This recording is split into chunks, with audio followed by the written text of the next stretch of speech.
On Tuesday, Manpower Minister Dr. Tan Sri Leng unveiled details of Singapore's new SkillsFuture Jobseeker Support Scheme, which will provide up to 6,000 Singapore dollars in financial support over 6 months to individuals who have been retrenched.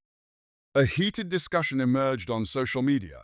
While some affirmed the need for support for those involuntarily retrenched and still seeking employment in a challenging job market, many Singaporeans expressed concerns about the adequacy of the support and the difficulty of meeting the eligibility criteria, particularly for those with families who may require more assistance.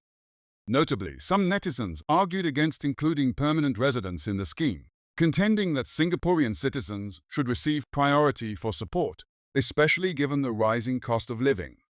The scheme, which was first mentioned by Prime Minister Lawrence Wong during the National Day rally earlier this month, is scheduled to launch in April 2025 for Singaporean citizens and in the first quarter of 2026 for permanent residents. To be eligible, applicants must have previously earned an average of up to 5,000 Singapore dollars per month and must reside in a property with an annual value of 25,000 Singapore dollars or less. This condition includes all housing board flats and some lower-value private properties, focusing on lower and middle-income workers who may face financial pressure after losing their jobs. The scheme's payouts are tiered, starting at a maximum of 1,500 Singapore dollars in the first month and gradually decreasing over the following months.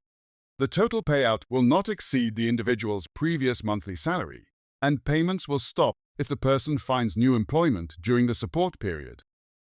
Applicants are required to participate in job search activities as part of the scheme. These activities include submitting job applications, attending career coaching sessions, and enrolling in eligible training courses. Notably, the JS scheme can be combined with other existing financial assistance programs. Eligible individuals may also receive additional support through schemes, such as the ComCare short to medium-term assistance and the Goods and Services Tax Voucher Scheme.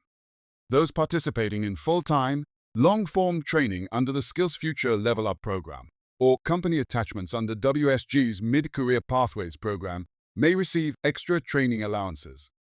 For instance, a displaced mature worker earning 5,000 Singapore dollars a month could potentially receive up to 21,000 Singapore dollars over 6 months, combining training allowances and Jobseeker support payouts. Observing comments on Singapore's state media CNA and the Straits Times Facebook pages, several netizens expressed doubts about the scheme's adequacy. They advocated for allocating more funds to retrenched individuals, particularly those with families, arguing that the current amount may not be sufficient and could lead to potential abuse. For example, one comment suggested that the support would be more effective if it took into account key factors such as household income and number of children. It noted that a single person losing a 5,000 Singapore dollars income is not as severely impacted as a parent of 3 children losing a 10,000 Singapore dollars salary. Some netizens argued that priority should be given to Singaporean citizens over PRs, suggesting that the salary benchmark should be increased to better support more Singaporeans. They highlighted that many ordinary citizens have been struggling with the rising cost of living amid ongoing economic challenges. Others contended that there should be a disparity in the level of assistance provided to Singaporeans compared to PRs. One comment noted that if PRs are included, it seems unfair to Singaporeans, who, unlike PRs, cannot return to their country of origin and reclaim their CPF savings if they choose to leave. However, others suggested that PRs with local families might also need support, though they felt there should be distinctions between PRs with local children and those without. A comment pointed out that the scheme resembles unemployment insurance, a concept previously advocated by the Workers' Party. The netizen criticized the government for initially rejecting opposition proposals and accusing them of mismanaging reserves, only to later introduce a similar scheme themselves. Some expressed concerns that the scheme does not adequately support individuals with families who are working in contract or temporary jobs. The netizen pointed out that just because someone is in a contract position doesn't mean they don't want a permanent job. It's often a matter of taking whatever work is available.